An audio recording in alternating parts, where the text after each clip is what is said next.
Hi, this is Larry Kaye with ShadowAnyone.com. Today I'm going to teach you something that you only learn two ways, either by stumbling through it yourself the first time or by learning from someone who's been there and done that. And we're talking about public records and pulling records from the courthouse. These can be criminal records, these can be civil records, and they're public records. They're available to you to access. Now, I've recently in a live stream answered a question about pulling. Someone asked about pulling their own files from the courthouse to look at their own criminal record. This applies for doing yourself or checking other people's records. It's exactly the same thing. But it's interesting thing is the question they asked was, can I just go down to the courthouse or somewhere and have them print out my record? And the short answer is yes. The little bit longer answer, and here's the detail you need to be prepared for, they're not going to just hit a few keyboard and print out your record. What they're going to have at the courthouse is they're going to have file folders for each individual case that's against you. Now, sometimes the cases will have multiple charges, and let's not say against you, against the subject that you're investigating. So each case will have a file folder, just a good old, real, honest to goodness file folder, not all clean and pretty like this one.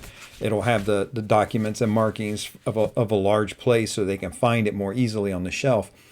But that folder will contain the case against the person, and it will have a specific case number assigned to it. There may be within that file folder several charges, of course, because you get criminal offenses. They generally come in bunches, right? A lot of people, if they're doing a burglary and they're caught, it's not just a burglary. Sometimes they're caught, also having a weapon.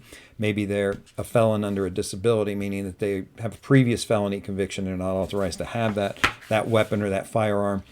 So you can have multiple charges in a case file, but they're not just going to print it out for you. If the case is relatively recent, you'll get a file folder like this. Some older ones are scanned. And then there's this odd turn where nowadays a lot of this is entered electronically very quickly.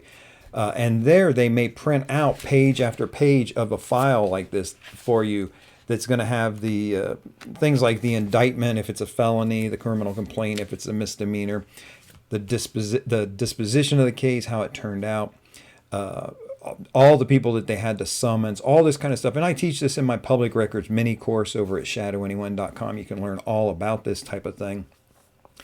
But here's the thing. When you're not just going to go and have them print something out for you. A lot of times they're going to hand you a file folder. And if that's the case, you're going to need to approach it one of two ways. One way is with a portable handheld scanner. Go down and you're just going to scan each page of the document that you want, every page that you're interested in. Or more modernly, and I don't have it within reach, you're going to bring down a phone with a scan function, and it's kind of like taking a picture of the page, or you could just take a picture of the page.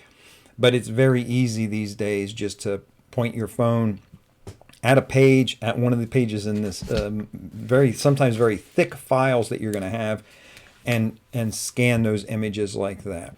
So don't expect them just to print things out and hand you a bundle of papers. There's more to it, and a lot of times you're going to be doing it yourself, and that's kind of an advantage, super big advantage if you're an investigator looking into somebody, because you want to kind of take a time and look through and really examine these things as well as capture them. If you have experience doing this, going down to the courthouse and pulling files, making photocopies, and sometimes the clerk's office will make copies for you, but don't necessarily count on that. If you have that experience, drop it in the comments, share it. We can all learn from each other. In the meantime, this is Larry Kaye with ShadowAnyone.com. Remember, do the right thing, even if it's the hard thing.